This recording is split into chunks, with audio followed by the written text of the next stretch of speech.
गुरु प्यारे साथ संगत जी, आपका ये भाई विनोद आज फिर आप सबसे मुखातिब है और आज आपके समक्ष कबीर साहब जी द्वारा रचित ग्रंथ अनुराग सागर के अंश पेश करने जा रहा है और उम्मीद करता हूँ कि मेरे सभी भाई बहन इन अनुराग सागर के वचनों को गौर से सुनेंगे और लाभ उठाएंगे। और आज कल से आगे निरंजन का अष्टांगी को श्राप देना। छंद। सराप तीन्हों को दे लिए, मन माहे तब पछतावही। कस कहे मोहे निरंजना, पल क्षमा मोहे न आवही। आकाशवाणी तबे भई, यह कहा कीन भवानिया।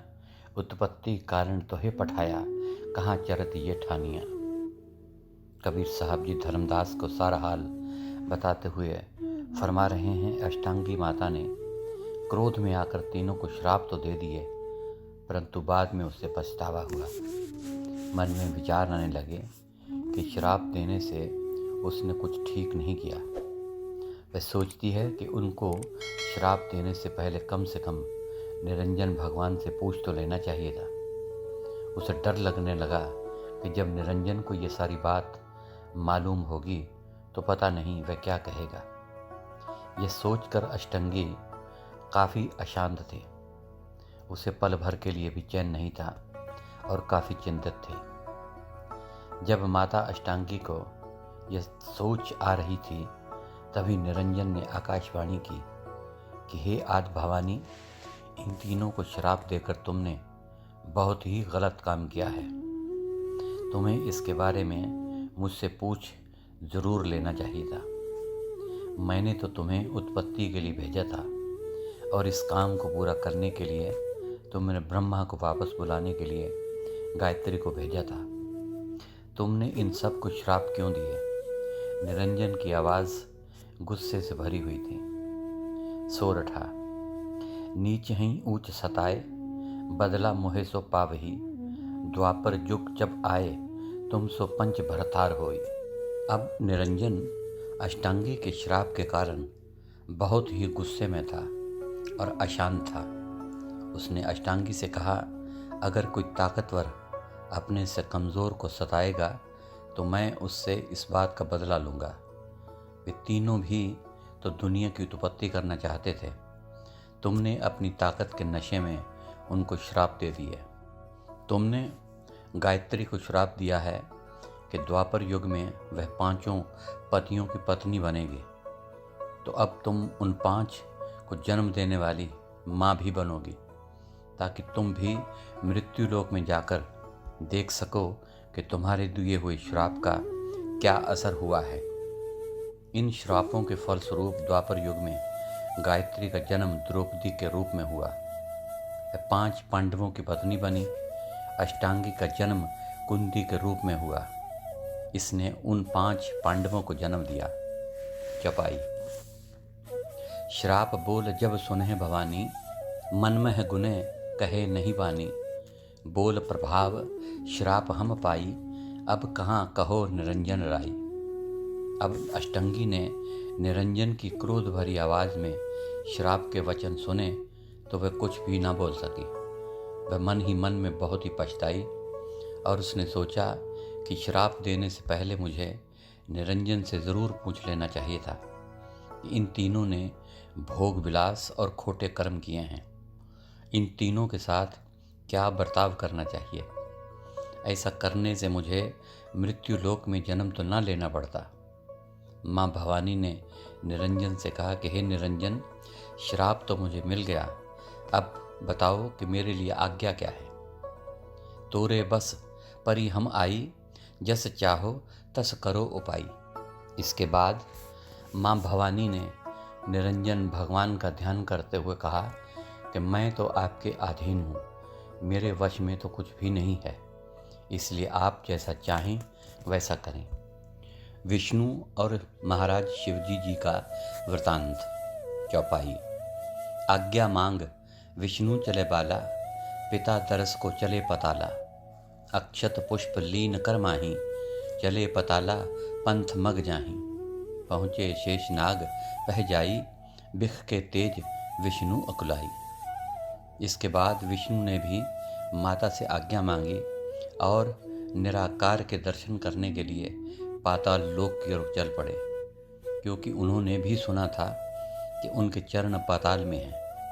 भक्तजन अपने प्यारे के दर्शन करने के लिए चरणों की तरफ ही बैठते हैं। विष्णु ने पाताल लोक की ओर चलने से पहले अक्षत पूजा के काम में आने वाले चावल जो टूटे ना हों और खुशबूदार फल लिए और पाताल में शेषनाग के पास पहुंच गए। विष्णु जी को देखकर शेषनाग ने ऐसी फुंकार मारी कि विष्णु जी व्याकुल हो गए।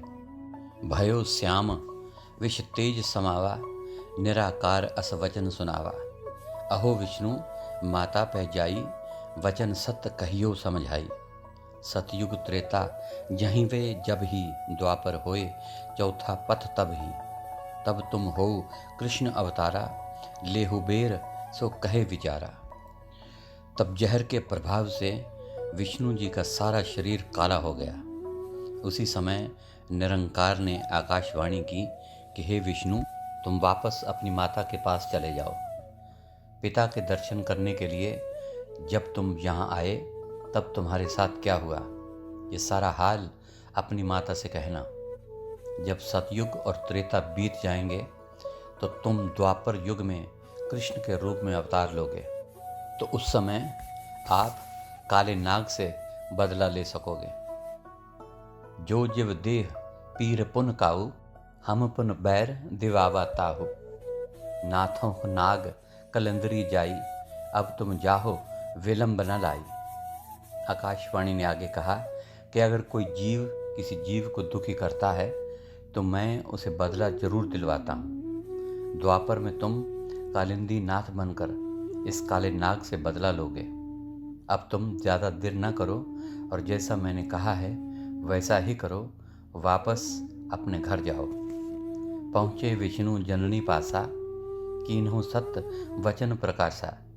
फेठ्यो नाही मोहे पद ताता, विष ज्वाला सांवल भयो गाता। व्याकुल भयो तबै फिर आवा, पित पद दर्शन नहीं मैं पावा। आकाशवाणी सुनकर विष्णु जी अपनी माता के पास लौट आए और पाताल में अपने साथे बीती हुई सारी घटना सच सच सुना दी।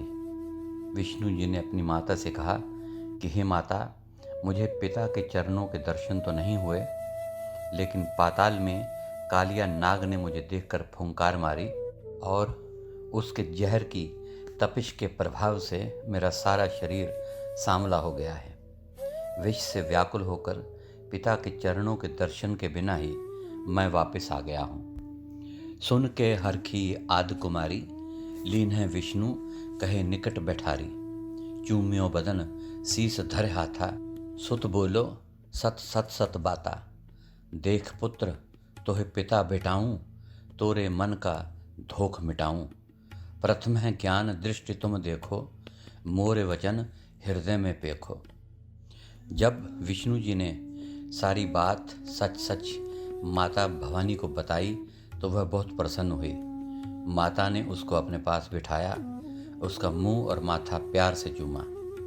माता भवानी ने विष्णु के सिर पर प्यार के साथ हाथ फेरते हुए कहा कि बेटा विष्णु, तुमने सच बोला है कि मैं तुम पर बहुत प्रसन्न हूँ। मैं तुम्हारे मन का भ्रम दूर करूँगी और तुम्हारी भेंट तुम्हारे पिता से करवाऊँगी। तुम मेरे वचनों को ध्यान से सुनकर अपने हृदय में देखो और बताओ कि सबसे पहले तुम्हें क्या नजर आता है। मन स्वरूप करता कह जानो, मन ते दूजा और न मानो। स्वर्ग पताल दौड़ मन केरा, मन अस्थिर मन रहे हनेरा। छिन में कला अनंत दिखावे, मन कह देख कोई नहीं पावे। निराकार मन है को कहिए, मन के पास दिवस निस रहिए। माता अष्टंगी ने कहा कि पुत्र, मन ही करता है और यही निरंजन का अंश है। यही मन तुम्हारा पिता है। सब कुछ मन ही है और मन के सिवा कुछ भी नहीं है। इसलिए तुम इसका ही ध्यान करो। यह सर्वशक्तिमान है। जब तुम इसके दर्शन अपने अंदर करोगे तो तुम्हें तुम्हारे पिता के दर्शन हो जाएंगे। मन की दौड़ स्वर्ग से पाताल तक है। इसकी उड़ान इतनी लंबी है कि यहाँ बैठे ही हमें स्वर्गलोक और पाताल लोक में एक क्षण में ले जा सकता है। तुम इसकी अपार शक्ति को अनुभव करो। यह अस्थिर है। मन की गति इतनी तेज है कि अभी यहाँ है और अभी वहाँ। इसको पकड़ना बहुत ही मुश्किल है। और यही मन तुम्हारा पिता है। यह पल भर में अनेक प्रकार के विचार पैदा कर देता है। इसके द्वारा पैदा किए गए विचारों को कोई पकड़ नहीं सकता। यह कब कहाँ चला जाए इसका अनुमान नहीं लगाया जा सकता। मन ही निराकार निरंजन का स्वरूप है। तुम इसका ही ध्यान दिन रात करो। देखो पलट शून्य में ज्योति, जहवा झिलमिल झलके मोती। फेरो श्वास गगन को धायो, आकाश मार्ग होई ध्यान लगायो। जैसे माता कहे समझाई, तैसे ध्यान विष्णु मन लाई। अब माता ने विष्णु को अपने पास बिठाकर कहा कि तुम अपने ध्यान को एकाग्र करके आंखों के पीछे ज्योति को देखो। वही मन का देश है। इस ज्योति का नाम झिलमिल ज्योति है। संसार में फैले हुए ख्याल को इकट्ठा करके जब हम आंखों के पीछे आते हैं तो पहले सखा ज्योत, उसके बाद झिलमिल ज्योत आती है। इन ज्योतियों को दिखाकर काल जीवों को वहीं पर बांध लेता है। तीसरी जगमग ज्योति सहस्त्र कमल में है। यह संत महात्माओं की ज्योति है। यह आंखों के ऊपर तुरिया पद के नीचे है। ज्योति का ज्ञान तो केवल संत और महात्माओं के ही है। माता विष्णु से कहती है, तुम श्वास को रोककर ऊपर की तरफ चढ़ने की कोशिश करो और आकाश मार्ग की ओर ध्यान करो। जैसे माता ने विष्णु को समझाया, उन्होंने उसी तरह बैठकर मन का ध्यान करना शुरू कर दिया। छंद। पैठ गुफा में ध्यान कीनो, श्वास संयम लाए के। पुन पवन धोखा दियो, जब गगन गरजियो आए के। बाजा सुनत मन मगन भयो, पुन कीन कस ख्याल हो।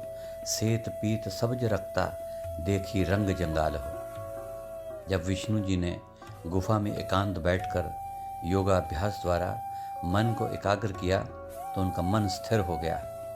वह मन जो तेजी से हवा की तरह इधर उधर दौड़ रहा था, उसने अपनी दौड़ को बंद कर दिया। ध्यान मगन विष्णु जी ने जब बादल के गर्जन की आवाज़ को सुना तो वह उस आवाज़ में ही मग्न हो गए। विष्णु जी ने ध्यान में एकाग्र होकर सफ़ेद, पीला, हरा, लाल और जंगाल जैसे 5 रंगों को देखा। माता ने विष्णु को बताया कि यही मन है और यही निराकार है। अब तुम इसके दर्शन करो।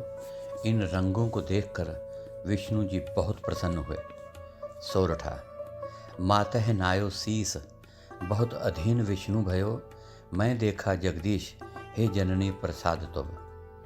जब विष्णु जी ध्यान की मस्ती से बाहर आए तो उन्होंने बहुत निम्रता से माता के सामने शीस को झुकाकर नमस्कार किया और शुक्राना करते हुए कहा कि हे माता, मैं तुम्हारा बहुत ही ऋणी हूँ। आपकी कृपा से ही मुझे अपने अंदर पिता के दर्शन हुए हैं। विष्णु जी 5 तत्वों के अलग अलग रंग देखकर बहुत ही खुश थे और संतुष्ट थे। सोरठा। तह पीछे धर्मदास मन पुन आप दिखायो। कीनहु ज्योत प्रकाश, देख विष्णु हरखत भयो। कबीर साहब जी फरमाते हैं कि हे धर्मदास, माता ने विष्णु को मन का ही स्वरूप दिखाकर भ्रम में डाल दिया।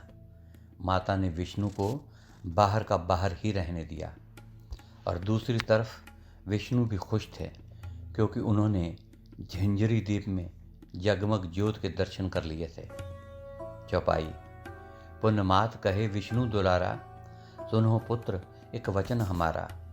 अहो विष्णु तुम ले हो असीसा, सब देवन में तुम हो ईसा। जो इच्छा तुम मन में धरियो, सो सब काज तोरे में करियो। इसके बाद माता अष्टांगी ने विष्णु जी को संबोधित करते हुए कहा कि हे विष्णु, तुम तो मेरे आज्ञाकारी पुत्र हो। तुमने मेरी बहुत ही सेवा की है और हमेशा मेरा सम्मान किया है। जब से तुम पाताल लोक गए थे और वहाँ शेषनाग ने तुम्हें डस लिया था, वापस आकर तुमने साफ और स्पष्ट कह दिया था कि पिता के दर्शन किए बिना मैं घर वापस आ गया हूँ। मैं तुम्हारी इस सच्चाई के कारण तुम पर बहुत प्रसन्न हूँ। माता ने विष्णु को अपने पास बुलाकर आशीर्वाद देते हुए कहा कि हे विष्णु, सारे देवताओं में तुम प्रमुख देवता होंगे। तुम्हारे या तुम्हारे भक्तों के मन में जो भी इच्छा होगी उसे मैं पूरा करूँगी। माता ने विष्णु से यह बात भी कही कि उसके सारे काम वह स्वयं संवारेगी, इसलिए उसे किसी बात की चिंता नहीं करनी चाहिए। चौपाई। प्रथम पुत्र ब्रह्मा दुर्गयो, अकर्म झूठ तह प्रेम भयो। देवन श्रेष्ठ तुम्ही को जाने, तुम्हारी प्रजा सभे कोई माने। कृपा वचन अस मातः भाखा, सबते श्रेष्ठ तुम्हें को राखा। विष्णु को आशीर्वाद देकर माता बहुत ही प्रसन्न थी। वह फिर विष्णु को संबोधित करते हुए कहने लगी कि हे विष्णु, मेरा बड़ा पुत्र तो ब्रह्मा ही है, परंतु उसने एक तो खोटा कर्म किया, दूसरा उसने मुझसे झूठ बोला। यदि वह मुझसे सच सच बता देता तो मैं उससे नाराज़ न होती। तो हे विष्णु, तुमसे मैं खुश हूँ, इसलिए मैं तुम्हें आशीर्वाद देती हूँ कि तुम सब देवताओं में सबसे श्रेष्ठ देवता रहोगे। चौपाई। इत उत्चित महेश नहीं डोला, सेवा करे कुछ नहीं बोला। जननी की सेवा तन भावा, ताते मात शिव मन भावा। कबीर जी कहते हैं कि हे धर्मदास, महेश यानी कि शिव जी महाराज कहीं भी नहीं गए। उन्होंने अपने मन को डोलने नहीं दिया। इनका विचार था कि जब माता कहती है कि उस निरंकार के दर्शन नहीं हो सकते तो फिर इधर उधर जाने की क्या ज़रूरत है। इस कारण वे भोलेनाथ अपनी माता के चरणों में ही बैठे रहे। उन्होंने माता की बहुत सेवा की। पिता के दर्शन करने या न करने के संबंध में अपने मन में कोई भी ख्याल पैदा नहीं होने दिया। इसलिए उन्होंने पिता के दर्शनों की कोई इच्छा भी प्रकट ना की। उन्हें माता की सेवा करना ही अच्छा लगा। इस प्रकार उन्होंने अपनी माता के मन को मोह लिया। चौपाई। माता गई रुद्र के पासा, देखह रुद्र अति भय हुलासा। मांगो जो तुमरे चित भावा, सो तो दों बेग फरमावा। हे जननी यह कीजे दाया, कभू न बिन से मेरी काया। इसके बाद अष्टांगी माता शिवजी महाराज के पास गई। जब शिवजी महाराज ने देखा कि माता खुद उनके पास चलकर आई है तो वे बहुत ही खुश हुए। माता शिवजी को बड़े प्यार से बोली कि हे शिव, तुमने पिता के दर्शनों के लिए समय बर्बाद नहीं किया। तुमने हमेशा ही मेरी सेवा की है। मैं तुम पर बहुत ही खुश हूँ। तुम दुनिया की जो भी वस्तु मांगना चाहते हो या अपनी जो भी इच्छा पूर्ति करना चाहते हो, तुम्हें जल्दी से बताओ, मैं उसे पूरी कर दूंगी। शिवजी ने देखा कि माता उन पर बहुत खुश है और दया करना चाहती है, तो उन्होंने माता से निम्रतापूर्वक कहा कि हे माता, अगर आप मुझसे इतनी खुश हैं तो मैं आपसे यह मांगता हूँ कि मेरी मौत कभी ना हो, क्योंकि मैं मरने से बहुत डरता हूँ। चौपाई। कहे जननी ऐसा नहीं होई, दूसर अमर भयो नहीं कोई। करहूँ योग तप पवन स्नेहा, रहे 4 युग तुमरी देहा। ज्यों लो पृथ्वी आकाश स्नेही, त्यों लो बिन से ना तुमरी देही। पुण्य तन को ये ही स्वभावो, देह योग तप करी रहा हो। आदि भवानी शिव जी की बात सुनकर बोली कि हे मेरे भोले पुत्र, इसी तरह ही होगा। तुम मेरी एक बात मान लो, फिर जो तुम चाहोगे वही होगा। तुम ये अपने मन और प्राणों को योगाभ्यास द्वारा बांध लो। इससे तुम्हारी उम्र इतनी लंबी हो जाएगी कि जब तक मृत्युलोक, आकाशलोक और पाताल लोक रहेंगे तब तक तुम भी जिंदा रहोगे। तुम्हारी मौत तब तक नहीं होगी जब तक प्रलय नहीं आती। प्रलय अर्थात जिस समय सारी धरती पानी में घुल जाएगी, पानी को आग खा जाएगी, आग को हवा और हवा को आकाश खा जाएगा। हर तरफ धुंधुकारा हो जाएगा। और ये सिलसिला ब्रह्मांड तक चलता ही रहेगा। हे शिव जी, तुम योगाभ्यास द्वारा मन और प्राणों पर काबू पा लो तो तुम्हारी उम्र लंबी हो जाएगी। दो जने हरख मन कीना, ब्रह्मा भयो मान मद हीना। कबीर साहब जी कहते हैं कि हे धर्मदास, इधर विष्णु और शिव जी तो बहुत खुश थे क्योंकि उनको अपनी माता का आशीर्वाद मिल गया था, परंतु ब्रह्मा जी बेचारे श्राप के बोल सुनकर बहुत दुखी हो रहे थे। उनको अपना अपमान महसूस हो रहा था। सो गुरु प्यारी साध संगत जी, आज के लिए इतना ही। कल अनुराग सागर के आगे के अंश आपके समक्ष रखूँगा। तब तक के लिए इस नाचीज़ को इजाज़त दीजिए। और आखिर में मेरी तरफ से आप सभी भाई बहनों को प्यार भरी धन धन सतगुरु तेरा ही आसरा, हाजिर नाजिर जिंदा राम तेरा ही आसरा अर्ज़ है।